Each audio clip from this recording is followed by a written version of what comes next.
پەرەسەندنی توندوتیژی لە عێراق و ناوچەکە و ڕۆڵی هەرێمی کوردستان لە بەرەنگاربوونەوەی گروپە تیرۆریستیەکان و ڕۆڵی پێشمەرگە لە تێکشکاندنی داعش بۆ هاوپەیمانی وڵاتانی کەندا و زۆر گرنگ و پڕبایەخن تا ئاسی ئەوەی لە ناو هاوپەیمانێتێکی نێودەوڵەتیدا لەگەڵ هەرێمی کوردستان کۆ ببنەوە و لە ڕۆڵ و پێگەی هەرێمی کوردستان باشتر تێبگەن لە ڕووی ئارامی و ئاسایشی ناوچەکەوە. هەرێمی کوردستان سیاسەتێکی میانڕە و لەسەر بنەمای بەرژەوەندی هاوبەش پەیڕەو دەکات لە پەیوەندیەکانی دەرەوەیدا. بەڵگەی ڕوونی ئەم سیاسەتەش بوونی کۆمپانیا جۆرە و جۆرە نێودەوڵەتیە فرەڕەگەزەکانە کە لە شارەکانی هەرێمی کوردستاندا بە شێوەیەکی گشتگیر دەبیندرێن. ئەمڕۆ سەرۆکی حکوومەتی هەرێمی کوردستان بە سەردانێکی فەرمی چاوەڕوان کرا و گەیشتە وڵاتی ئیمارات و چەندان دیدار و کۆبوونەوەی گرنگی ئەنجامدا. کەواتە ئەم سەردانی سەرۆکی حکوومەت بە دەرفەت دەزانم بۆ ئەوەی تیشک بخەینە سەر پەیوەندیە دیبلۆماسیەکانی هەرێمی کوردستان لەگەڵ وڵاتان و دەمانەوێت بزانین کاریگەریەکانی ئەم پەیوەندیە دیبلۆماسیانە چین.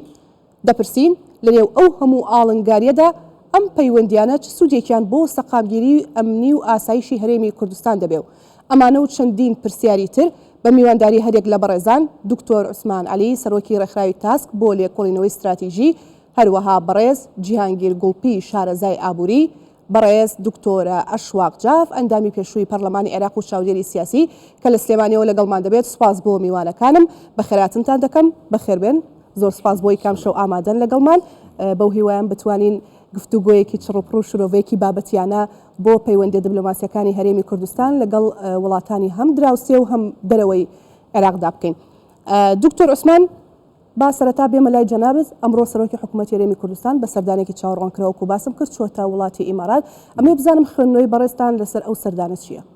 بەناوی خودای گەورە میهرەبانەوە سڵاو لە بینەرانتان. بەڕاستی ئەو سەردانە لە کاتی خۆیەتی زۆر گرنگە. ئێمە بەڵێ ئێمە هەرێمین، وڵات نین، بەڵام لە علمی سیاست شتێک کە پێڵێن پارە دیپلۆمەسی، دیپلۆماسی ئەو ئاکتەرانەی کە دەوڵەت نین، ئەمە زۆر گرنگە. دوایی لە هەمان کاتشە لە علمی سیاستە ئەڵێ شتێک هەیە، ئەڵێ چون وڵاتە گچکەکان بەهێز ئەبن، سمۆڵ پاوەر چۆن ئەبنە، یەکێک لەوانە دیپلۆماسیەتێکی کارە. طبعاً بەداخەوە لە ڕابردوودا دیپلۆماسیەتی هەرێم کارا نەبووە بە جۆرەی پێویست. هەر وەکو بینیمان لە کاتی ڕەفەرەندەمدا کە ڕەفەرەندەم کرا، بەداخەوە ئیجماعی ئومەم المتحیدە مەجلس ئەمن قەراریان دەرکرد کە ئەو ڕەفەرەندەمە ناقانونیە. لە وەختێکە ملەتی کورد مافی خۆی بۆ ئەو شتە بکە، بەڵام ئەوە دەلیلە بێن و دیپلۆماسیەتی کوردی بە تایبەتی لەگەڵ وڵاتانی دەرەوە و وڵاتانی هەرێمی بە جۆرەی پێویست نەبووە. بەڵام ئەمڕۆ ئەم زیارەتەی بەڕێز سەرۆکی حکوومەتی هەرێم بۆ ئیمارات لە کاتی خۆیدایە، چکە ئیمارات جەمسەرێکی گرنگە جگە لە بواری ئابووری کە ئێمە لە کوردستان بەڕاستی ئێستا زۆر پێویستمانە بەوە بەرهێنان. ئەمە یەکەم زیارەت نییە. لە مانگی ئابی ساڵی ڕابردوو پێنجی ئاب هەمان زیارەت کرا، وەفدێک نەک سەرۆک بەڵکو وەفدێکی ئابووری هەرێمی کوردستان بۆ بەرهێنان چوون بۆ ئەبوظەبی. لەوێ تەوقعی تەفاهمێکیان کرد کە بێت لە کوردستان و استثماری بەرهێنانی لەگەڵدایە هەر بۆ زانیاری بەڕێستان. ئێستا شۆبدێکی ئینجامە زۆر گرنگە. مەسەلێکی باشە پێتان وایە کاتەکەی زۆر گونجاوە دکتۆر. ئێستا دێمە سەرەوە. لە هەمان کاتشە ئێمە کێشێکی زۆر گەورەمان ئێوەش مەسەلەی وزا کارەبا کە هەمومان پێوە ئەناڵێن. ئیمارات لەوێدا ئەزمونێکی زۆر باشی هەیە. اینجا ئەمە لە بوارە ئابوورێکەوە چەندە مامۆستا جانگیر زیاتر باس لەواکە. بەڵام بۆچی لەم ڕۆژانەدا گرنگە؟ یعنی ئیمارات هەروەکوتم ژینۆخان جەمسەرێکی گرنگی هێزی ئیقلیمیە. ئێستا کە باسی هێزی ئیماراتەکەی، بەڕاستی هێزێکی ئابووری، هێزێکی ئەمنی دەستی هەیە لە ئەفریقیا، دەستی هەیە لە زۆربەی وڵاتانی عەرەبی، کودتاکە لە سوودان، کودتاکە لە زۆر وڵاتەکان. ئەمە دەلیلە زۆر بەهێزە. ئێمە کوردستان لەم ڕۆژانەدا لە بەردەم یعنی بەڕاستی تەحەدای ئەمنی زۆری یەکێک لەوانە تەحەدای داعش یەکێک لەوانە تەحەدای گروپە تێرۆریستەکان وڵاتی ئیمارات ئەزمونێکی باشیان هەیە یعنی حکوومەت هەرێم ئەتوانێت لە پەیوەندیەکانی لەگەڵەوە لەو بوارەوە سوودی لێوەربگرێت تەسەور کە ژینۆخان حتا وڵاتێک وەکو تورکیا کە جاران کێبەرکێ بوو وڵا پەیوەندیەکانی باش نەبوو لەم کۆتاییەدا تقریبەنەوە مانگێکە ئێستا پەیوەندیەکی زۆر بەهێز لەگەڵ ئیماراتەکە حتا وڵاتی تورکیا هەستی کرد پێویستە لەبەرەوە ئەم سەفەرەی سەرۆک وەزیرانی هەرێمی کوردستان لە جێگای خۆیەتی و زۆرش پێویستە. دەستخۆش بەڕێز جیهانگیر بابێ بەلای جەنابتان سپاس بۆ تۆش کە ئامادەی لەگەڵمان بابزانین چی وای کردووە کە حکوومەتی هەرێمی کوردستان پەیوەندیت دیبلۆماسیەکانی ئێستا کاراتر بکرێت لە ماوەکانی ڕابردوودا. بەڵێ زۆر سپاس بۆ بەڕێستان و بۆ بینەرانی خۆشەویست و سپاس بۆ کاک دکتۆر و سڵاو ڕێزم بۆ میوانەکەی تر. هەڵبەتە ئەگەر پەیوەندیەکانی بواری ئابووری دیبلۆماسیەتی ئابووری و پەیوەندی و کرانەوە لە بواری ئابووریە بۆ وڵاتانی دنیا زۆر گرنگ بن هیچ وڵاتێک نەتوانێت دەستبەرداریان بە هیچ وڵاتێک نەتوانێت ئیحتیمامی زۆر گرنگیان پێنەدا بۆ وڵاتانی تر بەو شێوەیە گرنگ بن من پێم وایە بۆ هەرێمی کوردستان 2 جار و 3 جار و چەند جارێک گرنگن لە ڕابردوودا ئێستا عەرزی جەنابتانەکەم لە ڕابردووشدا هەرێمی کوردستان پەیوەندی ئابووریەکانی تا ڕادەیەک ئەتوانم بڵێم لە ناوچەکەی خراپ نەبوون هەرێمێکی کوردستان لە ناوچەیەکی ئاوا ئاڵۆزە ئەتوانێت باڵانسێکی ئابووری بەرژەوەندێکی هاوبەش لەگەڵ چەند وڵاتێکی ناکۆک و ئاڵۆز کە پەیوەندی و دەخالەتیان لە هەر وڵاتێک و لە هەر شوێنەکە کردبێت تا ڕادەیەک تێکیان داوە کاولیان کردووە ئەتوانم بڵێم باڵانسێکی باشی لە ڕووی دیبلۆماسیەتی ئابووری و پەیوەندی ئابووریەکانەوە ڕاگرتووە ئەمەش بۆتە هۆی ئەوەی استقرارێکی تاڕادەیەک ئابووری سیاسی لە منتیقەیەکە بێنێتەکایەوە لە کاتێکدا کە هەرێمی کوردستان سەرڕای برانی بوجەکەشی بەهۆی ئەو استقرار و پەیوەندیە ئارامە و وەک بڵێ دروستە ئابووریە لەگەڵ وڵاتان و ناوچەکەیە کردبووی وای کردبوو کە سەرڕای نەبوونی بوجە سەرڕای ئەو برانی پشکی بوجە و کۆمەڵێک کێشەی گەورە هاتبوونە ڕێی مؤشراتەکان پێیان ئەوتین کە سەقامگیری ئابووری و بەرهێنان کۆمەڵێک گرفت و ئەندەکتەری ئابووری لە چاو عێراق و هەندێک وڵاتانی ناوچەکەی تریش باشتر بووین. بۆچی هەرێمی کوردستان پێویستی بە دیبلۆماسیەتێکی ئابووری پێشکەوتو کرانەوە پەیوەندی ئابووریەکان هەیە ئەبێ ئێمە بزانین کێشە بۆچی زیاتر لە وڵاتانی تر پێویستمان پێێتی بزانین کێشە ئابووریەکانی ئێمە چییە هەرێمی کوردستان توانیوێتی کێشە ئابووریەکانی خۆی دەست بخاتە سەر ئەو خاڵانەی کە لاوازە بۆتە هۆی ئەوەی کە کێشەی ئابووری بۆ دروست بکات. بەڵێ بە دڵنیاییەوە من پێم وایە ئەم سەردانانە ئەم کرانەوە ئابووریانە دروستکردنی شەراکەتی ئابووری هەوڵدان بۆ ڕاکێشانی سەرمایە بیانی و بەرهێنانی بیانی لەو خاڵەوە دەست پێ دەکات کە هەست بە کێشەکە کراوە نقطەی خستوەتە سەر پیتەکە بۆ ئێمە زانین هەرێمی کوردستانی عێراق و عێراقیش دەیان ساڵە لە ناو بازنێکی داخراوی ڕێعیدایە باشە سێکتەرە ئابوووریەکانی ئیفلیجن توانای بەرهەمهێنانی کاڵا و خزمەتگوزاریان نییە و ناچارین لە دەرەوەشت بێنین سێکتەرە ئابوووریەکانی توانای دروستکردنی داهاتیان نیە بۆ تاکەکان دەبێت پشت بە دەوڵەت ببەستن سێکتەرە ئابوووریەکانی توانای وەخۆگرتنی هێزی کاریان نییە حکوومەت هەندێک جار بە ناچاری بۆ وەخەگرتنی هێزی کار تەعینیانەکە و موچیان بۆ بەڕێتەوە هەندێک جاریش بۆ مەرامی سیاسی و ڕازیکردنی خەڵک ئەم سیاسەتە بەکارێنێ ئەمە بازنەیەکی داخراوی وای دروست کردووە کە ئەو داهاتەی ئێستا دێتە دەستی حکوومەت توانای ئەوەی نییە ئیسtisماری بکات فرەچەشکردنی ئابووری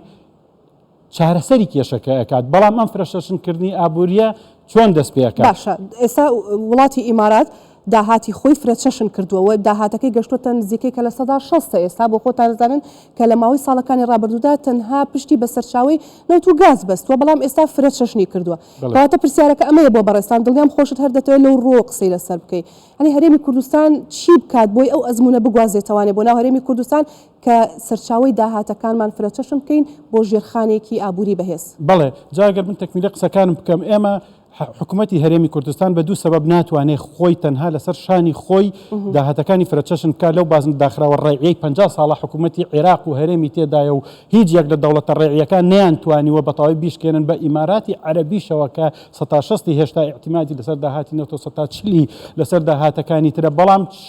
کۆمەڵێک شەوتی گەورەی بڕیوە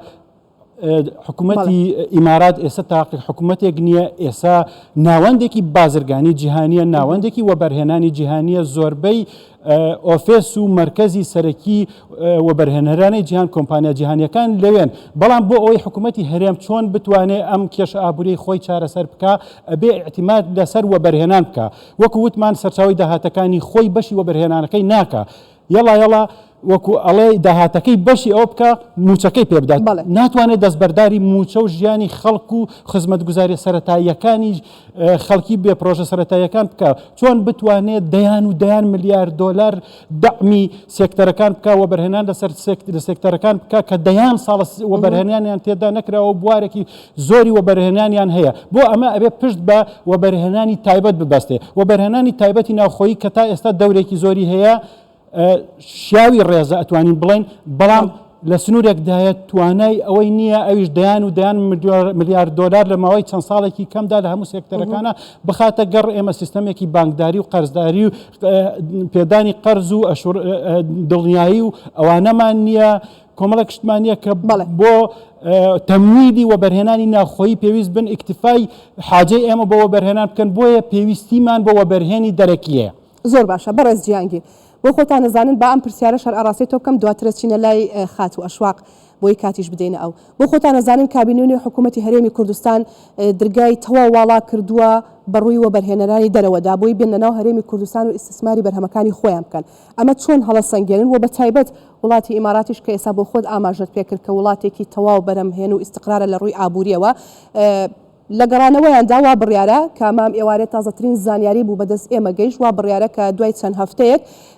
نوێنەری کۆمپانیا و بەرهێنەرەکان بێنە نێو هەرێمی کوردستانەوە و گفتوگۆ لەسەر هەندێک بابەت و دانانی کۆمپانیای دیکە بکەن لە هەرێمی کوردستان پێم خۆشە هەڵسەنگاندنێک کە هەبێ و دواتر بچمە لای میوانەکەی دیکە من ئەم نقطەیە ئەخیری کە وتت کۆمپانیا و بەرهێنەرەکانی ئیمارات دێنە ئەم وڵاتە بە باشترین نقطە ئەزانم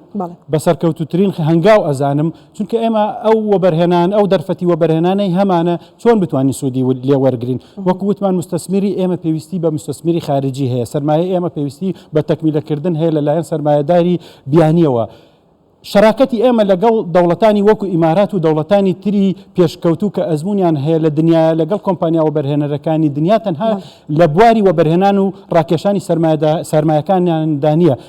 بەڵکو شراکەتێکە لەگەڵ بواری تجارەتی خارجی ئەم سێ سێکتەرە تجارەتی خارجی و وەبەرهێنەری خارجی ئەبێ بێن لەگەڵ وەبەرهێنەران و تاجرەکانی ناوخۆدا کۆ ببنەوە ئەو خاڵانە بدۆزنەوە کە میزەی تەنافوسی ئێمە کە ئابووری ناسەکە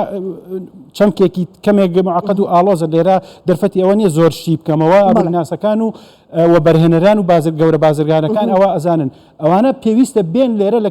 لەسەر ئەوە ڕێک بکەون چ دەرفەتێکی وەبەرهێنان لێرە بەسوودە تاکو بەزووی بیقۆزنەوە و وەبەرهێنانی تێدا بکەن و لە پاشتردا ببێتە سەرچاوی هەناردە و داهاتێکی تر بۆ فرەچەشنکردنی ئابووری ئێمە دەستخۆش بەڕێز جیهانگیر دکتۆرە ئەشواق جاف لێرەوە سڵاوت لێبێ سوپاس بۆی کە لەگەڵمانای خۆشحاڵم بەر لەوەی کە پرسیارت ئاراستە بکەم بە ڕوخسەتی میوانەکانم ئەمەوێ پێت بڵێم ئەم شەو من و تۆ باڵانسی جێندەریمان ڕاگرتووە لە گفتوگۆکردن و شرۆڤەکردنی بابەتێکی سیاسی کە ئەمە دووجار من خۆشحاڵەکە بەڕاستی پرسیارەکەی من بۆ بەڕێستان ئەوەیە بۆ خۆتان نەزانن لە عێراقێکی تەواو ئاڵۆز و دۆخێکی دژوار و ناسەقامگیردا ئەمڕۆ سەرۆکی حکوومەتی هەرێمی کوردستان چۆتە وڵاتی ئیمارات لەوێ بەدانانی ئاڵای کوردستان پێشوازی لێکراوە پێم خۆشە بزانم خوێندنەوەتان و دواتر پرسیاری دیکەم هەیە بۆ بەڕێزت بەڵێ زۆر سپاس بۆ جەنابەت سڵاو لە بینەرانێکی 24 خۆشەویست و هەروەها سڵاو ڕێزم هەیە بۆ میوانەکان بە حەقەت من دەڵێم یەک خەسڵەتێکی جوانی سەرۆکی حکوومەتی هەرێمی کوردستان ئەوەیە کە بە بەردەوامی خاوەنی مبادرەیە ئەم خەسڵەتەیان ئەم سیفەتە لە پیاوی دەوڵەت دەبینرێت ئەوەیە کە بە بەردەوامی کار ناکات لەسەر فعل و ڕەدی فعل بەڵکو خۆی دائیمەن خاوەنی مبادرەیە طبعا هەمومان دەزانین لە سیاسەتی دەرەوە کە پێی دەوترێت فۆرم پۆلیسی کە بریتیە لە مستەڵەحێکی سیاسی لە هەموو پەیوەندیەکانی دیبلۆماسی وڵاتەکە بۆ ئەوەی کە هەدەفەکانی خۆی لە کۆمەڵگەی نێودەوڵەتی جێگیر بکات لە ڕێگەی سیاسەتی دەرەوە ئەوە دەبینین کە هەرێمی کوردستان هەوڵی ئەوە دەدات چۆن لە ڕابردوو مەکانەی خۆی وەکو نمونەیەکی جوان و زیندوو سەرکەوتوو هەرێمەکانی نیشانی ناوچەکە و هەموو جیهانی داوە لە ڕێگەی هێزی پێشمەرگە، لە ڕێگەی ئەو پەیوەندیانە کە جنابی سەرۆک بەرزانی دروستی کردووە. ئەمڕۆ دەیبینین جنابی سەرۆکی حکومەت تەواوکەری ئەو هەنگاوانی کە جنابی سەرۆک بەرزانی دەستی پێکردو بوو. ئەم هەنگاوە زۆر ئیجابیە، وەکو جەنابەت فەرموویت لە قسەکانت. عێراق بە شێوەیەکی گشتی زیاتر لە 95% لە داهاتەکانی بۆ سندوقی ئیتیحادی ئەعتیماد دەکات لەسەر نەوت. لە کاتێکی بینیمان کاتی ئەزمەی نرخی نەوت، یعنی نرخی نەوت دابەزی، بینیمان تووشی قەیرانی دارایی هەموو عێراق و هەموو جیهان تووشی قەیرانی دارایی. بۆیە ئێمە وەکو پەرلەمانتار بە حکمی ئەوەی کە ئەزمموی هەر ساڵم هەبوو لە پەرلەمان بە بەردەوامی داوامان دەکرد کە ناکرێت تەنها ئەعتیماد بکەین لەسەر یەک یعنی سەرچاوە بۆ داهات بۆ سندوق ئیتیحادی، بەڵکو دەبێت ئێمە تعددی ببێت. بۆ نمونە کەرتی کشتتوکاڵی و هەروەهاش پیشەسازی، هەروەهاش سیاحە. عێراق و کوردستانش بە تایبەتی زۆر دەوڵەمەندە بەڕاستی. ئەگەر بتوانین ئێمە بە شێوەیەکی پلان دانین بۆ استثماری ئەو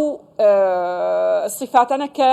تێدایە، و ئەوەش کە ئەمڕۆ بینیمان بەڕاستی لە گفتوگۆکان ئثباتی دەکات کە کوردستان هەنگاوێکی ئیجابی بەر و تعددیکردنی داهات بۆ ئەوەی یعنی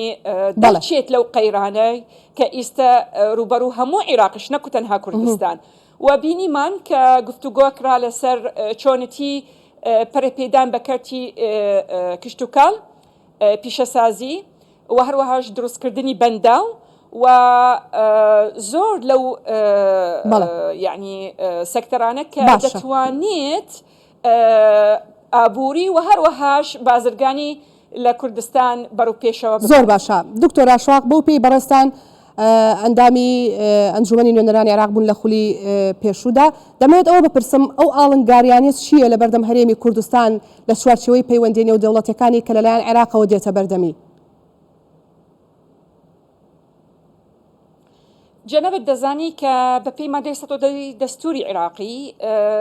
دەوترێت، يعني تێدا هاتووە عفوا، رسم السياسات الخارجية والإمضاء على القروض والمعاهدة الدولية أما لازمني صلاحيات حصري براستي، يعني أما دبيت إما لبرشاوي بقرين بلان لبير ما نشنتشيت ك تا أم لحظة ما ديستو بستويكي دستوري عراقي بيشيل كراوة كدليت لهمو بأسي دبلوماسي وهمو سفارة كان دبيت إنه سنجبو پارێزگاکان و هەرێمەکان بۆ ئەوەی بتوانن ئەوان چالاکی سەقافی اجتیماعی و هەروەهاش تەنمەوی و هەر لەبیرمانش نەچێت ئێمە ئیمارات 128 کۆمپانیای هەیە لە کوردستان و هەروەهاش قونسڵی هەیە. ئەگەر یێنە سەر ئەرکی قونسڵ خانە لە هەر وڵاتێک چییە، پەرەپێدانی پەیوەندی بازرگانی، پیشەسازی و هەروەهاش اجتیماعی و سەقافی، ئەوەی کە ئیستا دەیبینین ئێمە تەرجەمەکردن بۆ کاری قونسڵخانەی ئیماراتی لەگەڵ هەرێمی کوردستان، ئەمەش لە دژی دەستور نییە. بەڵام ئەوەی تەنها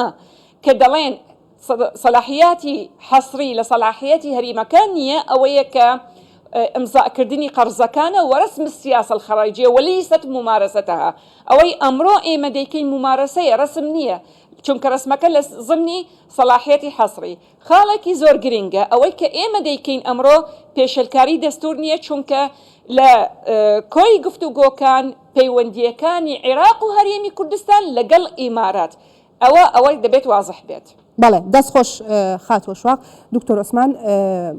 با بێ مۆلای بەڕێستان ئەمێ لەسەر ئەوە پرسیار بکەم. ئێمە زۆر باسی گرنگی پەیوەندیەکانمان کرد، باسی وڵاتی ئیماراتمان کرد، بەڵام بیرمان نەچێ لە بەرامبەر ئەمانەدا وڵاتێکی وەکو ئیماراتیش گرنگی بە هەرێمی کوردستان دەدا. ئەم گرنگی پێدانە بە هەرێمی کوردستان لەم کاتەدا و لەم دۆخە هەستیارەدا بۆ خۆتان نەزانن کە دۆخێکی ناستەقامگیر هەیە لە ڕۆژهەڵاتی ناوەڕاستدا، خوێندنەوەی چییە؟ یعنی چ لێکدانەوەیەکی بۆ هەیە؟ بەڵێ هەروەکوتم ئێستا ئیمارات تقریبا جەمسەرێکە لە جەمسەری هێزە ئەقلیمیەکان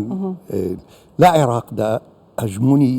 ئێران لە ناو هەموو زۆربەی هێزە عێراقیەکان پارتە سیاسیەکان زۆر بە هێزە تەنها شوێنێک هەبێ تەنها کە ئەوش هەرێمی کوردستانە کە لەژێر هەژمونی تەواوی ئێراندا نیە. لەبەرەوە ئەوە بۆ زۆربەی وڵاتان بۆ ئەمریکا بەڵام ئێستا ئیمارات پەیوەندیەکانی ئاسایی کردوتەوە لەگەڵ وڵاتی ئێران بەڵێ ئاسایی کردێتەوە بەڵام لە حقیقەتدا ئەمە هەڕواڵەتە چکە جەناب دەزانی دەڕۆژ پێشیستە هێزێکی تێرۆریستی زۆر بەتوندی دای لە چەند شوێنێک نەناو ئیماراتە طبعاً خۆشحاڵانە بڵێن کە حکوومەتی هەرێم هەڵوێستی دەربڕی دەربارەی ئەو کارە تەرۆریستی دژی هین کرا ئیمارات کرا بەڕای من هەرێمی کوردستان زۆر گرنگە لە معادلەی سیاسی عێراق بەگشتی لەبەرەوە وەکو بایەخێکی زۆری پێدرێت لەو بوارەوە نەک لەلایەن ئیماراتەوە لەلایەن ئەمریکاوە لەلایەن ئیسرائیلەوە لەلایەنی وڵاتانی کەنداوە ئەمە فاکتەرێکی زۆر مەسلەی هەژمونی ئێران ئەمە دکتۆر وڵاتانی کەندا و وڵاتە زلهێزەکانیش بەتایبەت زلهێزەکان نیان شاردۆتەوە کە ئارامی عێراق و بەتایبەت هەرێمی کوردستان گرنگە بۆ ناوچەکە وڵاتانی کەنداویش توانیویانە لەم پەیامە تێبگەن کە ئارامی هەرێمی کوردستان گرنگە بۆ ناوچەکە و بۆ ئەو پەیوەندیە دیبلۆماسیانە و ئابوووریانە و سیاسیانی کە لە ماوەی ڕابردوودا هەیەیان بووە لەگەڵ دەوڵەتی عێراق یاسە گواستویانەتەوە بۆ هەرێمی کوردستان بەڵێ تا ڕادێکی زۆر باشش سەر لە نوێ دێم لە کاتی ڕەفەرەندەمە زۆربەی وڵاتە با بڵێن عەرەبیەکان زۆربەی وڵاتە هەرێمیەکان وەکولی دژی ئەو ڕەفەرەندەمن لە وڵاتانی کەنداودا بە شێوەیەکی وا ئاشکرا قەرارێ دەرنەچوو دژی ڕەفەرەندەم ئەوە دەلیلە ئەمە تەنها وەکولی یەکێکە لەو دەلیلانەی کەوە ئەوان پەیوەندیان لەگەڵ هەرێمی پەیوەندی خۆیان لەگەڵ هەرێمی کوردستان زۆر بە گرنگەزان جگەلەوەی هەرێمی کوردستانش زۆر دەوڵەمەندە لە زۆر سەرچاوی بە تایبەتی سەرچاوی وزە و دەوت و ئەمانە ئەمەش فاکتەرێکی ترە بۆ خۆتان نەزانن ئێستا عێراق بە هەرێمی کوردستانیشەوە لە سەروبەندی پێکێنانی حکوومەتی نوێی عێراقیدایە پێتان وایە وڵاتی ئیمارات کاریگەری هەبێت لەسەر پرۆسی سیاسی لە عێراقدا بەڵێ کاریگەری هەیە بەڵام لە ژێر پەردەوە یعنی زۆر بە ئاشکرانیە بۆ نمونە هێزە سونیەکان کە بە تایبەتی با بڵێن باڵی عەزم و تەقەدم بە سەرۆکایەتی محەممەد حەلبوسی و خەمیس خەنجەر پێش ئەوەی بێن بۆ هەرێمی کوردستان پەیوەندێکی بە هێزیانەیە لەگەڵ ئیماراتە بە تایبەتی حەلبوسی زیارەتی کردووە ئایان بینێت و اینجا ئەو پەیوەندیە بە هێزەی حەلبوسی لەگەڵ هەرێمی کوردستان بەشێکە لەو پلانەی کەوا ئیمارات و وڵاتانی کەندا و بایەخێدەن بە هەرێمی کوردستان ئەوە بەڵگەیەکە بەڵگەی ترش زۆرە ئێستا ئیمارات ئەوێ وەبەرهێنانی خۆی لە ناو عێراقا و بە تایبەتیش بەشێک لەوانە وەبەرهێنان لە هەرێمی کوردستان لە بواری وزە و نەوت وزە و کارەبا ئەمە زۆر ئێتیمامی پێدەن ئەمەش بەڵگەیەکە بەڵێ ئەو وڵاتانە دەرکیان کردووە بە گرنگی هەرێمش شتێکی ترشەیە هەرچەندە خۆی ئیمارات ئەوێ پەیوەندی لەگەڵ هینا چاک بکاتەوە ئێران بەڵام خۆیان باش ئەزانن لە ڕۆژێکی زۆر نێزیکدا ئەو شتە ینی یەکلا نابێتەوە لەبەرەوە هەرێمی کوردستان بەڵام ئیمارات ئێستا وردە هێواش هەوڵەدا باڵانس ڕابگرێت بەڵێ باڵانس ڕابگرێت بەڵام هەروەکووتمان ئەو کارە تەرۆریستەی کرا لەلایەنی حوسیەکانەوە ئەوە حوسیەکان نین ئەوە ئێرانە ئێران ئەو هینیان نەداتێ تەبان ئەوەش بواری ترشی تایە بەڵام هەروەکوتم ئەمەش بەڵێ حکوومەتی هەرێمی کوردستان هاتە سەرخەت پاڵپشتێکی تەواوی بۆ وڵاتی ئیمارات باش بووە ئەگەڵێ وڵات بەڕێز گیانگیر هەرچەنە من پێم خۆشەوە واش بەلامەوە گرنگە کە زیاتر لە ڕووە ئابوووریەکەیەوە لەگەڵ بەڕێستا شرۆڤەی ئەم بابەتە بکەم بەڵام ئەمێ ئەوەت پێ بڵێم کە ڕێکخراوی شەفافیەتی نێودەوڵەتی لە نوێترین لیستی پاکترین وڵاتانی جیهان لەسەر ئاستی جیهان ئەم پاکتاوە ئەکات ئیمارات بە یەکێک و یاخود بە یەکەمین و پاکترین وڵاتی عەرەبی دانراوە ئەنی پرسیارەکەی من ئەوەیە بۆ بەڕێستان کورد یاخود حکوومەتی هەرێمی کوردستان ئەوێت چی بکە لەگەڵ پاکترین وڵاتی عەرەبیدا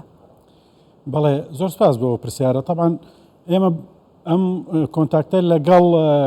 وڵاتێکی وەکو ئیمارات یان هەر وڵاتێکی تر کە ئەزمموی لە ئێمە پێشتر بێ لە ڕووی ئابوووریەوە لە چەند ڕوویەکەوە ئەتوانین سوودی لێ وەرگین ڕاستە ناتوانین ئێمە وەکو ئیستیراتکردن بەشێک لە نموزەجەکەی بگوازینەوە بۆ لای خۆمان بەس ڕێگاکەی سوود لە ڕێگاکەی وەرەگرین ئەو ڕێگایانە چین کە ئیماراتیان پێش خست ئێمەش ئەبێ سوود لەو ڕێگایانە وەرگرین یەکێک لەو ڕێگایانە کە ئێستا ئیمارات وای لێ هاتووە ببێ بە مرکزێکی تیجاری عالەمی ببێت ناوەندێک مستەسمیرەکانی دنیا لێکۆ بنەوە نەک هەر مستەسمیرەکانی خۆی ئەم شەفافیەتەیە سیادەی قانونە ئەوەیە کە حکوومەتی هەرێم بە تایبەتی کابینەی نوۆیەم لەسەرتاوە هەنگاوی بۆ ئەنێ هەرچەندە هەمومان تا ڕادێکە و تێبینیەمان هەیە لەسەر جێبەجێبوونی ئەلبەتە گرفت و ممکنە پاساو هەبێ بەڵام یەکێک لەو پێم وایە لەو تێڕوانینانەی کە حکوومەتی هەرێم فۆکەسی لەسەر کردووە لە پەیوەندیەکانیان لەگەڵ ئیماراتی عەرەبی ئەو خاڵەیە کە حکوومەتی ئیماراتی عەرەبی لە ڕووی شەفافیەتەوە حکوومەتێکی پێشکەوتووە لە ڕووی سیادەی قانونەوە پێشکەوتووە حکوومەتێکی ئەلەکترۆنیە تێچووی مامەڵەکان و ئاسانکاری بۆ وەبەرهێنەران و بۆ بازاڕ و بۆ دەستگەیشتنی بازرگانان و وەبەرهێنەکان بە بازاڕ ئەمە توانایەمان هەیە بە شوێن پێکانی وڵاتی ئیمارادا بڕۆین هەڵبەتە ڕاستەوخۆ ئەگەر بەڕاستەوخۆ وەڵامەکە بدەمەوە ئەبێ بڵێم نەخێر ئێستا بەڵام ئەبێ بە ڕێگاکەی ئەودا بڕۆین ڕێگاکەی ئەو چییە؟ ئەو زمینەیەکی سیاسی و حکمڕانی وای هەیە توانیوەتی ئەوە بکە ئێمەش ئەبێ وا بکەین حکوومەتی ئیمارات حکوومەتێکی فیدراڵیە بەڵام هەر شارە و حکوومەتێک نییە بۆ خۆی سەربەخۆ حکوومەت هەرچەندە لا مەرکەزێتیشی هەبێ بەڵام بە تایبەتی لە کاتی ئیسلاح و تەنمیەدا ئەبێ قەراراتی موحەدی هەبێ ئەبێ حکوومەتی هەرێمی کوردستان کە ئێستا من ئەوەندەی لە دوور و نزیک ئاگادار بم متابعەکەم هەوڵێکی لێبڕاوانە بۆ ئەوە ئەدا حکوومەت تاکە هێز بێ لەسەر کای ئابووری لە سەرانسەری هەرێمی کوردستان بەداخەوە تاکو ئێستا و لە ساڵانی ڕابردووشە کۆمەڵێک هێز لە دەرەوەی حکوومەت ئەم هەوڵە حەکیمانەیە کە حکوومەتی هەرێمی کوردستان هەوڵی بۆدا ئەم هەوڵە دروستە سەرەتای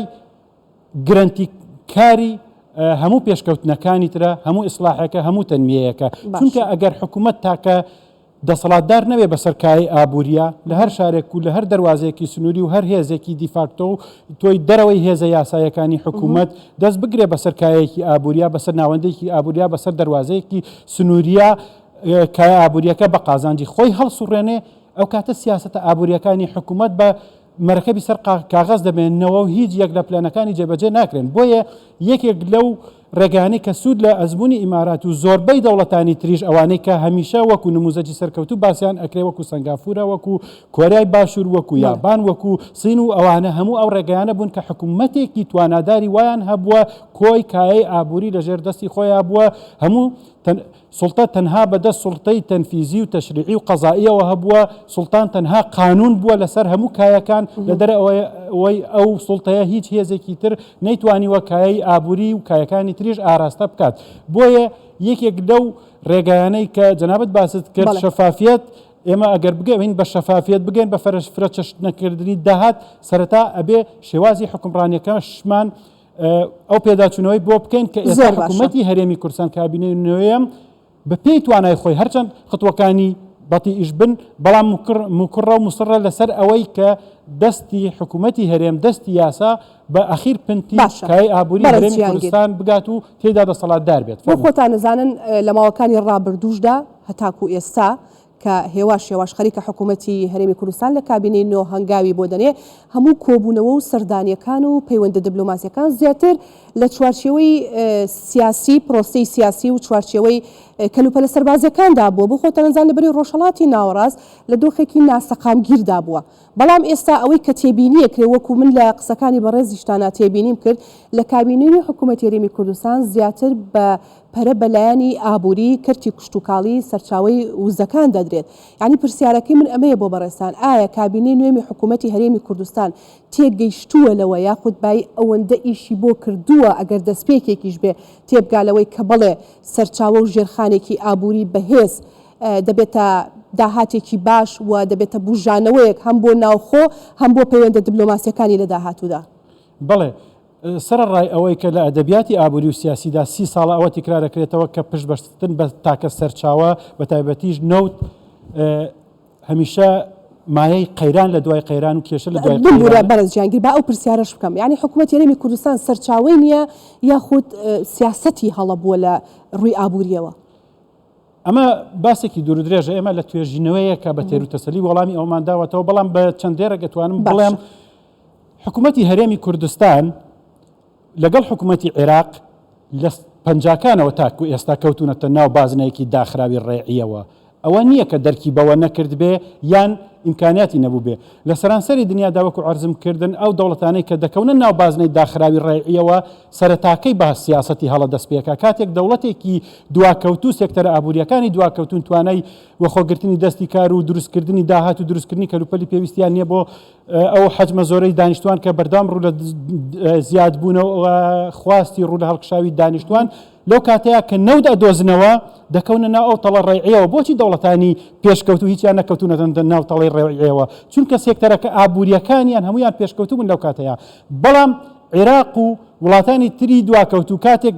لەو دۆخە ئابووریە نالەبارەیە سێکتەر ئابوووریەکانیان ئیفلیج بوون کاتێک سەرچاوی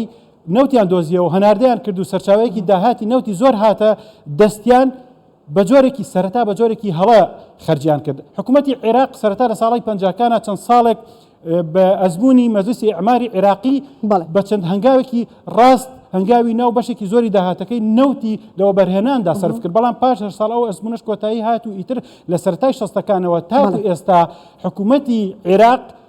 هەرێمی کوردستانێکی نیش بەشێک لەو حکوومەتە درێژە بە سوڕانەوە بەو بازنە ڕێعیە ئەدا لە کاتێکدا تۆ لەناو بازنەیەکی ڕێعی دابی حکوومەتی هەرێم کابینەی نۆیەم و هەشتەم و ئەوانی تریش چی پێ دەکرێت داهاتێکی مەحدودی هەیە و هەموو سێکتەرەکانی ئابووری تر بە توانای بە سیاسەتی هەڵەی 50 ساڵی ڕابردوو تووشی ئیفلیجی بوون چی بکە ئەم داهاتەی چی دەکە لەوە بەڕێنانە سەر خەرجیکە ئەی ئەو خەڵکەی کە دەیان ساڵە ئاخنراوەتە ناو دام و دەستگاکانی حکوومەت و وای لێکراوە کە تەنها چاوی لە دەستی حکوومەت و داهاتی گشتی بێ ئەی خزمەت گوزاریە گشتیەکان ئەی سێکتەرەکانی ژێرخان و ئەوانە چی لێ بکە کەواتە یان ئەبێ هەمووی تەحویلکە بۆ وەبەرهێنان لە سێکتەرە ئابوووریەکانە کە ئەمە ناکرێ چونکە ناکرێت بە هیچ جۆرێک دەست لە موچە و قوتی خەڵکی هەڵبگیرێت دەست لە خزمەت گوزاریە سەرەتاییەکان هەڵبگیرێ بۆیە لەو کاتەیە گەیشتۆتە بنبەست هەمیشە ناچار بووە ناچاری سوڕانەوە بووە لەم بازنە ڕێعیەدا داهات نەوتەکە بفرۆشێ داهاتەکەی وەرگێ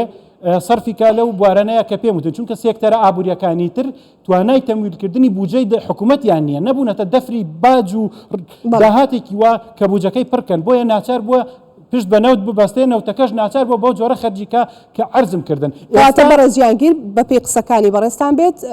ئێستا هەرێمی کوردستان پێویستی بە پێداچوونەوەی ڕیفۆرمێکی ئابووری هەیە بەڵێ وەکو وتم ئەدەبیاتی ئابووری 30 ساڵە ئەوە ئەڵێ ئەزمونەکانیش پێشتر چەند قەیرانێکی قوڵ ڕوبەڕووی ئێمە و عێراقیش بوونەوە ئەویان جەخت کردەوە لە سەرمان بۆیە حکوومەتی هەرێم پێی وایە دەرفەتی زۆر کەمی لە بەردەستاماوە اینجا کەمە دەرفەتەکە کەمە بەڵە دەرفەتەکە ئەتوانین بڵێن زۆر کەمە ئەگەر هەمیشە تەقەلوباتی سعری نەوت لە ئارادایە شتێکی تریش هاتووەتە ئاراوە کەمبوونەوەی خواستی نەوت کە بابەتێکی نوێیە ئەگەر چەند ساڵی داهاتوو لەوانەیە 5 ساڵ 7 ساڵ ئەو پەڕی 10 ساڵ ئەگەر هەبێت ئەگەر چانسێکی باشمان هەبێ استقرارێکی سعری نەوت و داهاتێکی وامان هەبێ ئێمە و عێراق کە بەشی ئەوەندەی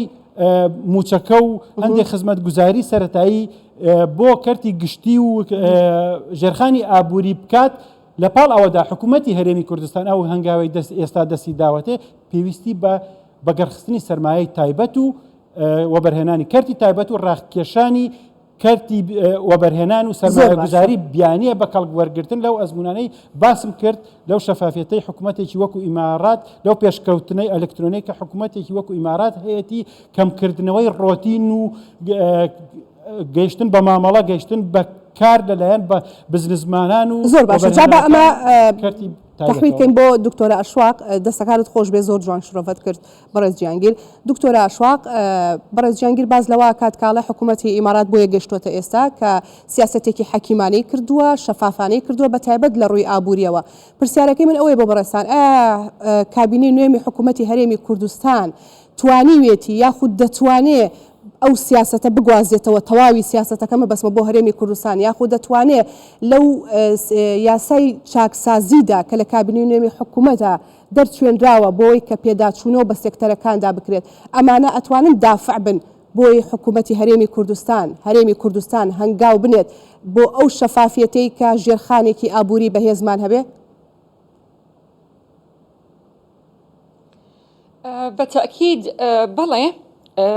بە بەڵگەشەوە کە حکوومەتی هەرێمی کوردستان لەم کابینەیە ئەو یاسایی دەستی کرد بە جێبەجێکردنی ئەو پرۆسەیە لەسەر ئەرزی واقعە هەر چەنش زۆر کێشیان بۆ دروست کرد زۆر هەوڵی ئەوەیاندا کە تەشویش بخرێتە سەر ئەم کابینەیە بۆ ئەوەی ئەم پرۆژەیە یان ئەو پرۆسەیە ڕابگرن بەڵام خۆشبەختانە بەردەوام بوون و لە هەمان کاتش بەردەوام بوون لە گفتوگۆی یاسایی دەستوری لەگەڵ بەغدا کەواتە بەڵانسەکەیان ڕاگردووە و ئەمەش دیسان دەڵێمەوە سەرۆکی حکوومەت کە کابینەکەی تشکیل کرد ڕاستە و خۆچوو بۆ بەغدا بۆ گفتوگۆ ئەمەش لە منطەلەقی بەهێزی حکوومەتی هەرێمی کوردستان چونکە حکوومەتی هەرێمی کوردستان پابەندی دەستور و یاسایە یعنی هیچ پێشەلکاری دەستوری نەکردو بوو بۆیە لەلایەک بەردەوام بوو لە گفتوگۆی یاسایی و دەستوری و لەلایەکی ترش ئەم پرۆژەیە و دەستی کرد بەم پرۆسەی چاکسازیە لەگەڵ ئەمەش بەڕاستی بۆ ئەڵێم سەرۆکی حکوومەت خاوەنی مبادرەیە بۆ چونکە بەڕاستی دەبێت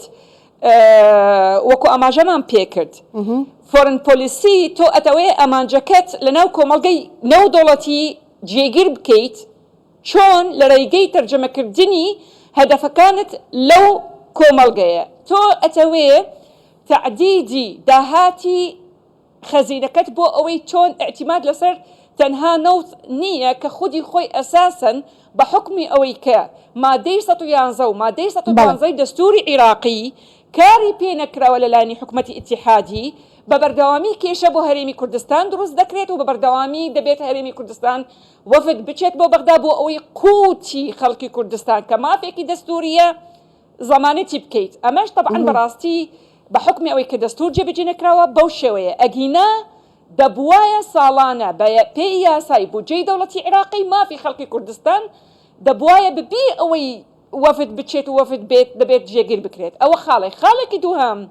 وەکو ئاماژەم پێکرد قەیرانی نەوت لە هەموو جیهان یعنی وەکو چۆن ئەڵی بەعەرەبیەوە پێ ئەوترێت ڕەنجەیەکی حەقیقی کە نابێت چۆ ئەعتیماد کەیت تەنها لەسەر نەوت بۆیە ئەمڕۆ ئەگەر ملاحەزە دەکەیت لە کوردستان چەند وەکو ئاماژەم پێکرد تەنها ئیمارات 128 کۆمپانیای هەیە تەنها لە مەسەلەی بیناسازی نییە لە کۆمپانیای جۆرە جۆر کەواتە لە هەموو سەکتەرەکان کەواتە حکوومەتی هەرێمی کوردستان یەکێک لەو خاڵانە کە کاری لەسەر دەکات کە تەنویعی مەسادری داهات بۆ ئەوەی بتوانێت دەرچێت لەم قەیرانە و بتوانێت ئەو ئەزمونەی کە لە وڵاتانی پێشکەوتوو بیهێنێتە هەرێمی کوردستان. باشە دکتۆرە ئەشواق مەبەستمە هەر و پرسیارەش لە بەڕێستان بکەم لە چوارچەوەی پەیوەندی دیبلۆماسیەکانی حکوومەتی هەرێمی کوردستان لەگەڵ وڵاتانی دراوسێ و لە ڕۆژهەڵاتی ناویندا مەبەستمانە بزانین بۆشایی یاخود فراخ لەکوێدا هەیە بۆی حکوومەتی هەرێمی کوردستان بتوانێت زیاتر پەرەبەلایانی پەیوەندە دیبلۆماسیەکانی بدا بۆ پێی کە بەڕێستان ئەڵێن لە دەستوری عێراقیدا حکوومەتی هەرێمی کوردستان پێشێلی دەستوری نەکردووە. طبعا وەکو ئاماژەم پێکرد رسم السياسة الخارجية بەپێی مادەی 110 دەستوری ئەمە زمینی يعني صلاحياتی حصری حکوومەتی ئیتیحادیە بەڵام بە حقیقت عێراق خودی خۆی کێشەیەکی هەبوو لە کابینەکانی رابردوو پەیوەندیەکانی دەرەوەی حکوومەتی عێراقی لەگەڵ وڵاتان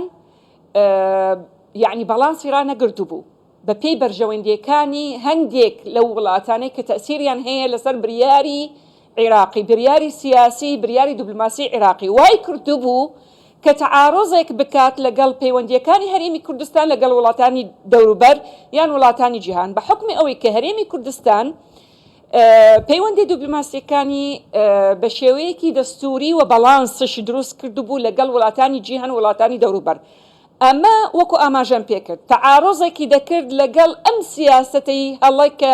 پەیڕەویان دەکرد خۆشبەختانە لەم کابینەی ئەخیر و ئەتوانم بڵێم کابینەی پێش ئەم کابینەی ئەخیر حکوومەتی عێراقی هەوڵی ڕاگررتنی بەڵانس لە نێوانی هەموو وڵاتەکان کەواتە ئەتیماد بکرێت لەسەر بەرژەوەندیەکانی عێراق پێش بەرژەوەندیەکانی وڵاتێکی تر کە فەرزی دەکات لەسەر عێراق چی دروست بکات بنسبەتی ئێمەی هەرێمی کوردستان پێم وایە پێویستمان بە لۆبەیەکی دیبلۆماسی بۆچی یعنی ئێستا یەکێک لە میوانە بەڕێزەکان ئاماژەی پێکرد کە هەندێکیان دژی ریفراندۆم وەستان خۆی مەبەست یعنی بۆچی دژی ریفراندۆم وەستان چونکە دەستوری عێراقی لایەن وازح نەبوو کە لە دیباجە هاتووە دەستوری عێراقی وازح نەبوو لایەن کەواتە پێویستە لۆبیەکی دیبلۆماسی لە چوارچێوەی دەستوری عێراقی کەواتە ئێمە پێشەلکاری دەستوری ناکەین حرەکەیەکی دیبلۆماسی لەسەر ئەو بەندە دەستوریانە کە ئێمە مافمان هەیە ئێمە پێشەلی دەستورمان نەکردووە زۆر باش بەڵام بەداخەوە ئەم دەستورە لە عێراقی دوای 2003 تەنها وەکو کتێبێک لەسەر ڕەف دوو مادەی لێ جێبەجێ کراوە تەنها تشکیلکردنی حکوومەتی عێراقی و پەرلەمانی عێراقی بۆیە ئێمە وەکو کوردستان کە هەڵمان بژاردوو بوو لە چوارچێوەی عێراقێکی یەکدوو بمێنین بەڵام کە بینیمان مافی خۆمان پێشێل کرا بە تەئکید داوای مافی خۆمان لە چوارچێوەی دەستخۆش دکتۆرە ئەمەش دووبارە دەڵێمەوە پێویستی بە لۆبیەکی دیبلۆماسیە زۆر باشە کەواتە دکتۆر عوسمان هەرێمی کوردستان پێویستی بە لۆبی دیبلۆماسیەت هەیە وەکۆی کە خاتوە شواق باسی لێواکە لای تۆ ژوایە بەڵێ هەرێمی کوردستان پێویستی بە لۆبی دیبلۆماسیەت هەیە بەڵێ ئێمە لۆبی دیبلۆماسی بە کۆتمان پارەیە زۆرمان سەرف کردووە بۆ لۆبی دیبلۆماسیەت بەڵام من بە خێرایی ئەگەر مەجارێت تێبینیەک بەڵێ خاتوە شواق قەڵێت مادەکانی دەستور کە پەیوەندیە بە توانای هەرێمی کوردستان بۆ پەیوەندی بە دەرەوە ئەو من ئەڵێم بەڵێ طبعا ئێمە ئەزانین ئەو نخبەی لە حکومن لە بەغدا ئیمانیان بە فیدرالیەت نییە بەڵام با لێرە تێبینیەک بڵێین کێ بووە وەزیری دەرەوەی عێراق 8 ساڵە وەزارەتی دەرەوەی عێراق بەدەست کورد بووە بۆچی ئەو دیپلۆماتە کوردانە ئەو وەزیرە کوردانە ئەم شتیان جێبەجێ نەکردووە تەرخەم بوون بەشێکی لەسەر خۆمانە بەشێکی لەسەر خۆمانە قانونی نەوت و غازش بەڵێ هەرێم بەڕێز جیانگیر پێم خۆشە لەوەیە قسەتە بێ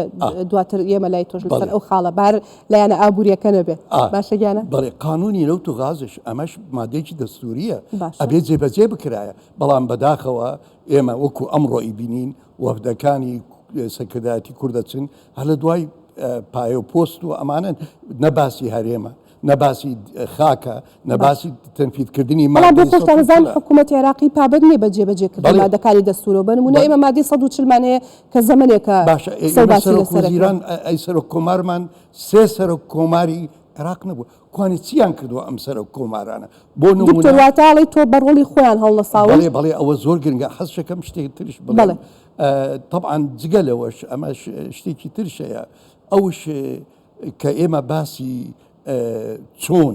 ئەزمموی ئیمارات دێنینە ئیرە لێرەدا شتێک هەیە ئیمارات زۆر ئەتیمادیە کردە سەر بابڵێ خەبیرەکان خەبیری وڵاتانی دەرەوە ئەێنا لە بواری ئێمە زۆربەی عەقدەکانمان هین نەوت و غاز بە هەڵە کراوە و فەراغێکی بۆشایەتێکی زۆری تایە هەڵەی زۆری تا ئێمە هیوامان ئەو بۆ حکوومەتی کابینەی نۆ ئەوەی ئەمڕۆ کە دایناوە چەکسازیەکێک بێ لە ئەولەویاتی پێداچنەوەیکی جدی بەم عەقدانە بکە دانەغاز ئەوە ئەبینین هەر 6 مانگزارێ بلیۆنێ 2 بلیۆن دۆلار وە زۆر شتی ترشەیە لەم بوارەوە یعنی ئێمە ئەگەرەمانەوێت چاکسازی ئەبوور بکە جگە لە شەفافیەتش زۆر گرنگە و ئەمە ویستی شعبی کوردستان هەرێمە ئەمە ئەبێ بکرێت اینجا بابین باسی لۆبی دیبلۆماسی ئێمە بەڕاستی پارێکی زۆر تەرخان کراوە لە دەرەوە بەڵام بە شێوەیەکی زانستیانە لۆبی ناکرێت زۆر جار ئەو پارەی لە جێگای خۆی نیبووە دیبلۆماسیەتی لۆبی ئێمە بەشێکە لە ڕێگات شارەکان بۆ ئەوی کە باشتر بکرێ پەیوەندی دیبلۆماسیەکان لۆبی زۆر گرنگە بەڵام لە هەمان کاتە مەکتەبی با بڵێن پەیوەندیەکانی دەرەوە هەرێم ئەبێ لە ئیتاری حزبی دەربچێت ئەبێ مەثەلەن ئەوانەی کە ئەنێرن دیپلۆماتێکی پرۆفشنال بن بتوانن تەعاون بکەن و ڕنگدانەوەی هەموو لایەنە سیاسیەکانی با بڵێن کوردستان بێت هەرێمی کوردستان هەرێمی کوردستان بێت بەڵێ ئەوە زۆر گرنگە بەداخەوە زۆر دیپلۆماتمان هەیە لە چەند وڵاتێکن زمانی ئەو وڵاتە نازانن لە سیاسەتی لە عورفی دیپلۆماسی نازانن ئەمە من لەبەرەوەی هاتوچۆی ئەوروپاکەم زۆر بە یەقینەوە شتاڵێن ئەمە ڕەخنەیەکەیگری ئەمە حقیقەتێکی زۆر بەداخەوە پێویستە بابزانین بەڕێز جیهانگیر لەسەر قسەکانی بەڕێستان بە کورتی پێم بڵێ بەڕێز جیهانگیر هەر لە لۆبی دیبلۆماسیەت لەو ڕخنەی کە دکتۆر هەیەی لەسەر ئەو نوێنەرانەی حکوومەت هێرێمی کوردستان کە لە دەرەوە نوێنەراتی حکوومەتەکان دەڵێ ئەمانە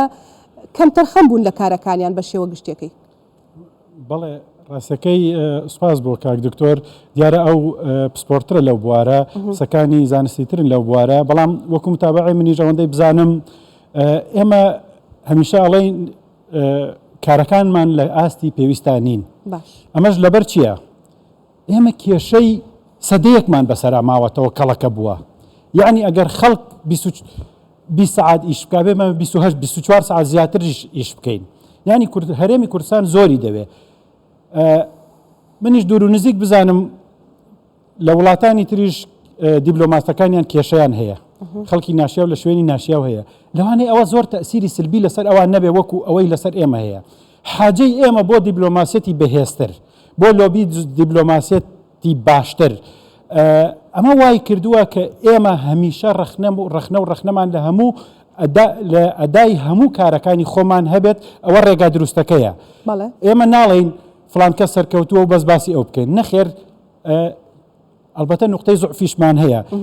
بەنەتیجەی ئەوەی تەوەکو ئەو تەحسیل حاصلە ئێستا هەمانە ئەگەر هەموو شتێکمان باش بووایە ئەلبەتە دۆخمان زۆر لە ئێستا باشترە بوو ئەگەر هیچیشمان نەکردایە ئەگەر شتی باشیشمان نەکردایە ئەلبەتە دۆخمان زۆر لە ئێستا خراپترە بوو یعنی شتێک هەیە و پێویستی بە باشترکردن هەیە وەکو ئەو